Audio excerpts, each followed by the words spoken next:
Welcome back to Love Where You Live with Mint Construction. I'm Kate and this is Matt, and today we're here with Caitlin in her kitchen and kind of like your entire first floor remodel. Yeah, very exciting. I'm so thrilled to see the progress. Demolition makes such a difference. It really makes the space feel a lot bigger. So you said you had hoped to do this for a long time and it just never worked out. What made you decide to finally jump in and do the gigantic remodel?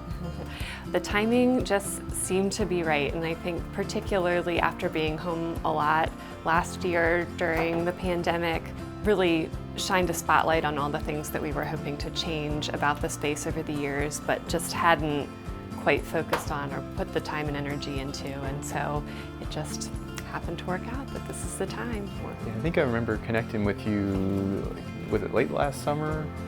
Yeah, I think with the doors. Yeah, we did the doors, and you mentioned that you wanted to remodel, and it has made a lot of people take getting their house updated more seriously. And we're standing in what used to be your kitchen, and now it's no longer a kitchen, it's going to be a dining room. The new kitchen is actually moving over into this big empty room here, Right. which just seems to make so much more sense. Yeah, I think living in the space for a few years really helped us to figure out what we wanted, how we were using the space, where we were spending our time, and of course, we love to cook. When the house was built in 1945, ended up with 5 doors in the kitchen and about 2 square feet of counter space, which was just really non-functional for us. So we thought for so long about how to make the kitchen work and how to reconfigure the space, and ultimately came to the conclusion that it just wasn't going to work in this room. And we walked into the dining room one day and thought, why don't we just move things in here? One of the most interesting features of the kitchen, which we thought was a pretty cool original, was the built-in ironing board, which is still here and hasn't quite been demoed yet, but we thought that was kind of a neat original feature that's we'll miss. We never used, but we'll miss.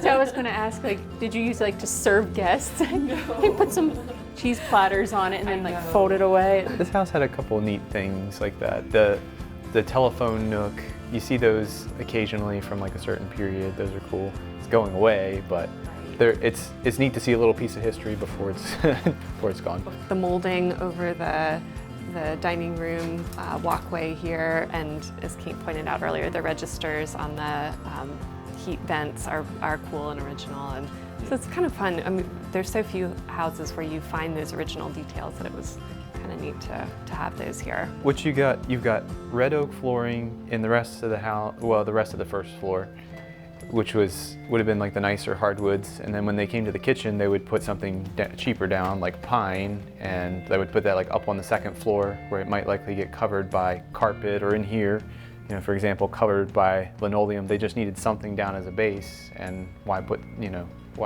a more expensive oak down if you can just slap some pine down? So sometimes we refinish floors like this, and they can look good. But in this one, since you have oak elsewhere, the plan, and also we're opening up these walls, so we have some patching to do anyway, the plan is to take all the pine out of here and just fill it back in with oak, so the whole first floor will be consistent wood species. We've run into all the fun original things that were never changed and updated over the years. There was no insulation, original plumbing and fixtures in the bathrooms. I guess this era of kitchen didn't have dedicated space for refrigerators and stoves, so... Because I guess they would have had ice boxes. I guess so, yeah. So the placement of a refrigerator and stove in the kitchen are sort of afterthoughts. There wasn't really a space for them. Yeah. You get some of these houses that are in a transitional period. It's surprising how well older houses do, even though they don't quite live up to modern standards. The floors in here and in there are going to be getting refinished, but we went ahead and put this ram board down just so while we're removing all this plaster, it's basically stone that we're busting off the ceiling, so it hopefully wouldn't gouge things deeper than we could sand and refinish.